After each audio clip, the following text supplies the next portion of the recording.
Bienvenue à toutes et à tous sur ce numéro de votre rendez-vous quotidien, l'invité du jour qui reçoit ce jour sur ce plateau, Dr Hima Mama. Il est consultant. Docteur, bonjour. Bonjour. Et merci d'avoir accepté notre invitation. Tout le plaisir est pour moi. Avec Dr Hima, il sera question des industries extractives au Niger. Alors, docteur, nous avons des ressources naturelles qui sont exploitées depuis des années. Nous avons l'uranium, le pétrole qui a commencé, l'or et aussi d'autres ressources qui sont en cours d'exploitation. Et pourtant, nous sommes pauvres. Qu'est-ce qui explique cet état de fait? Oui, vous avez raison vraiment de poser cette problématique. Effectivement, ce n'est pas un cas qui est spécifique au Niger. Un peu partout en Afrique, nous avons des ressources naturelles, comme vous dites, nous avons des ressources minières, nous avons des ressources pétrolières et gazières, et effectivement le constat est amer, puisque la pauvreté est, je dirais, la chose la mieux partagée un peu partout en Afrique. Nous avons effectivement plus de 80% de la population africaine qui vit avec moins d'$1 par jour. Le problème, du tiers de la population n'ont pas accès à l'eau potable. Plus de la moitié de la population n'a pas accès aux services de santé. Et près de 90% des femmes sont analphabètes et près de 80% des hommes sont analphabètes. Cela démontre quand même que, sans compter les récurrences des problèmes de sécheresse, au Sahel particulièrement, qui montre toute la fragilité de notre système de production agricole et qui, plonge un maximum de personnes dans l'insécurité alimentaire. Donc la pauvreté, elle n'est pas justifiée, à mon sens. Elle n'est pas justifiée, d'autant plus que nous avons des ressources naturelles, comme vous dites, des ressources minières, des ressources pétrolières et gazières qui doivent au moins atténuer ce choc. Mais la question se retrouve d'abord dans la vision des hommes politiques, dans la gouvernance et aussi dans la distribution des revenus qui viennent de l'exploitation de ces ressources. Oui, vous avez parlé de vision, mais on sait qu'aujourd'hui, il y a une ruée vers l'Afrique, de certains pays, comme, si on peut le dire, les pays de l'Asie, les pays de l'Amérique latine aujourd'hui, qui arrivent à investir dans l'exploitation de ces ressources minières en Afrique. Mais on sait que c'est quelques pays seulement qui ont pu aujourd'hui profiter réellement de ce, si je prends le cas de la Guinée équatoriale, l'Angola aujourd'hui qui est devenu un fleuron et un modèle de développement. Mais pourquoi les États africains ne se regroupent pas au sein d'un cadre pour partager ces expériences, ces visions, ces méthodologies qui ont permis à ces pays aujourd'hui de faire de l'exploitation minière un moteur de développement? Vous avez raison. C'est vrai, quand on cite ces pays, bon, encore que dans ces pays aussi, ça peut être un miroir aux alouettes, de mon point de vue. Parce que vous avez cité ces pays, effectivement, où on se rend compte quand même que du point de vue de l'indice de développement humain, on peut compter qu'ils sont à 0,7, puisque les pays développés sont à 0,9, et que nous, au Niger, par exemple, nous sommes autour de 0,4, parfois on dit autour de 0,5. Donc ces pays, effectivement, ont pu mettre les ressources minières, si vous voulez, distribuer ça pour que ça arrive au niveau des populations. Mais tout à l'heure, je vous parlais un peu, c'est une question de chaîne. Vous savez, vous et moi, en Afrique, la grande problématique que nous avons, c'est que nous ne voyons dans les ressources minières que des espèces sonnantes et trébuchantes. C'est-à-dire que, d'abord, nous ne sommes pas des consommateurs de notre propre énergie. Tout à fait. Nous ne créons pas une industrie locale. Nous ne faisons pas de la transformation sur place.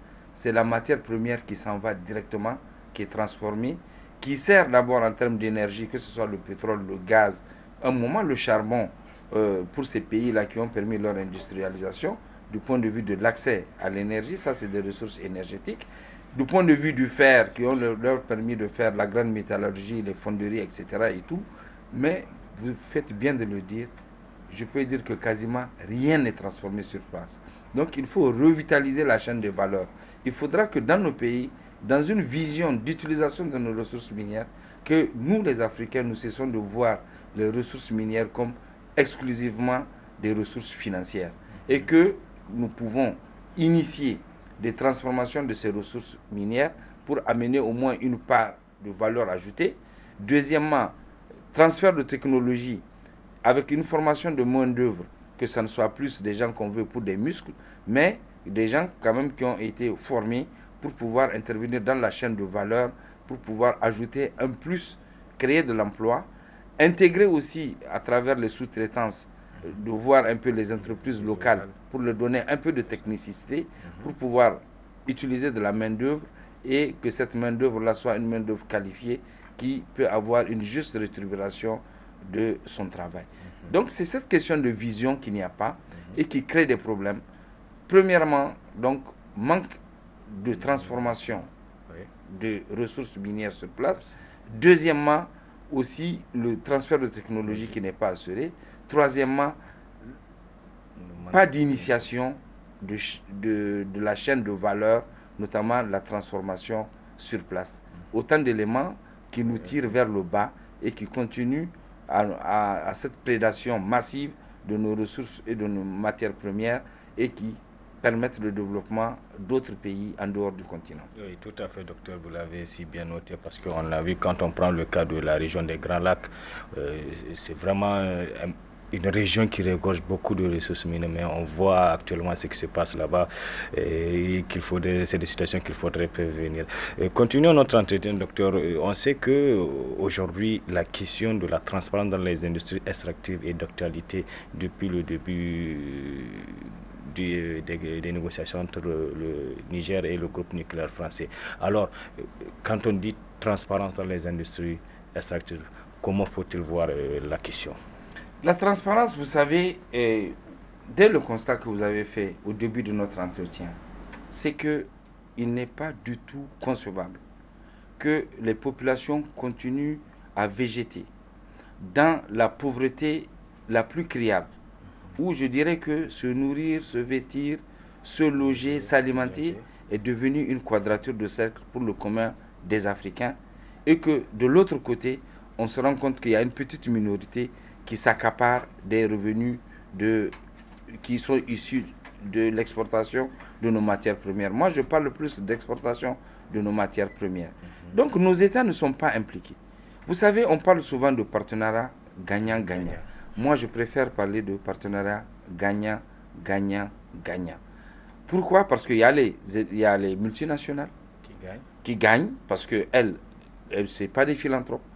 Ils viennent pour faire de l'argent. C'est un. Deuxièmement, l'État, pour lui, c'est une manne financière parce que ça va lui permettre normalement de redistribuer la richesse et d'initier des actions de développement, booster des secteurs économiques comme l'agriculture, l'élevage, l'éducation, etc. Et troisièmement, les populations. Aujourd'hui, les populations, elles vivent en marge de ces revenus. C'est-à-dire qu'il n'y a pas une forme de verticalité entre la distribution des ressources. C'est plutôt, on se rend compte qu'au sommet, soit des groupes organisés, soit les pouvoirs publics, ou quelques nantis qui profitent de la manne des ressources minières. Ça, c'est des sources de conflit. Mais il faudrait aussi ajouter dans ce partenariat, comme vous avez dit, gagnant encore, l'État d'origine de ces multinationales aussi en gagne, en profite. Oui, donc je les mets dans le même sac, l'État ou ces multinationales, parce qu'il ne faut pas que nous nous fassions des illusions. Même quand c'est des multinationales, ils ont leur État derrière eux. Elles ont leur État derrière elles, ces multinationales-là. Oui. Donc ça ne fait pas l'ombre d'un doute.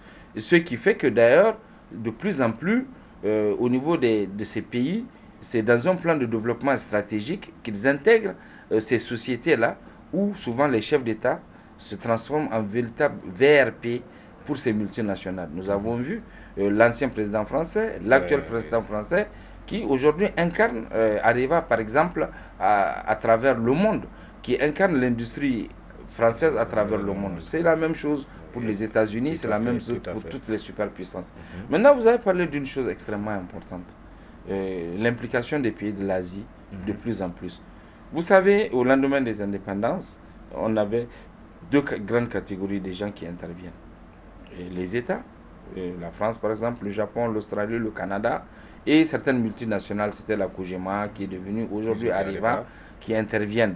Bon, vous avez toutes ces sociétés-là qui interviennent, mais au-delà de ces sociétés-là qui interviennent dans nos États de manière directe, vous avez si vous voulez, une nouvelle dimension. Parce que au lendemain des indépendances, par exemple, la France, elle nous a fourgué à travers des accords de défense, si vous voulez, une forme d'exclusivité dans l'exploitation de l'uranium parce que le traité de stratégique.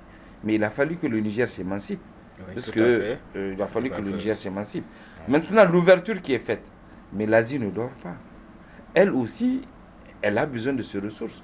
L'Inde, je veux parler de la Chine, je veux parler de l'Inde, ils se sont invités à la table en faisant des offres et en venant chercher aussi chez nous, je veux parler du continent africain, les ressources pour booster leur développement. Les superpuissances, que ce soit l'Amérique du Nord, que ce soit l'Europe, ils n'ont pas vu d'un bon oeil l'ingérence et l'immixtion des pays comme la Chine et l'Inde dans... Mais quand même, ils ont des interventions un peu dans la pratique un peu qui diffèrent parce que on sait que les pays du Nord et de l'Amérique du Nord et l'Europe, parfois quand ils sont en partenariat avec des États étrangers, même dans la gestion du pouvoir, mais quand même la Chine promet de faire seulement du business et de ne pas s'ingérer dans la politique. Je dirais que tous ils s'impliquent. Les Chinois, pour eux, c'est simple. Pour eux, le poisson pourrit par la tête. C'est-à-dire il faut accaparer l'appareil d'État et à partir de ce moment, imposer à travers les dirigeants locaux leur politique pour pouvoir accès aux ressources. Pour moi, est-ce que, docteur, aujourd'hui, vaut mieux aller vers ces pays émergents que les anciens partenaires? Qu'est-ce qui peut arranger aujourd'hui les États africains dans l'exploitation de leurs ressources minières? Moi, je les mets dans le même sac. C'est nous qui pouvons faire changer les choses. Comme je l'ai dit, d'abord, en sachant que ces ressources-là ne sont pas renouvelables. Le jour où, malheureusement, l'ensemble de ressources-là seront épuisées, je me demande qu'est-ce que le continent va devenir. Parce que les ressources n'auront servi qu'à développer d'autres continents. Oui. Ça, c'est la misère. Deuxièmement, sur place, actuellement, ce qui se passe, il y a des sources de conflit. Vous avez aujourd'hui, quand les multinationales là arrivent, d'abord, vous avez des phénomènes d'expropriation des terres. Tout à fait. Et qui fait que des populations, si c'est des populations sédentaires, elles n'ont pas accès à ces terres pour faire de l'agriculture.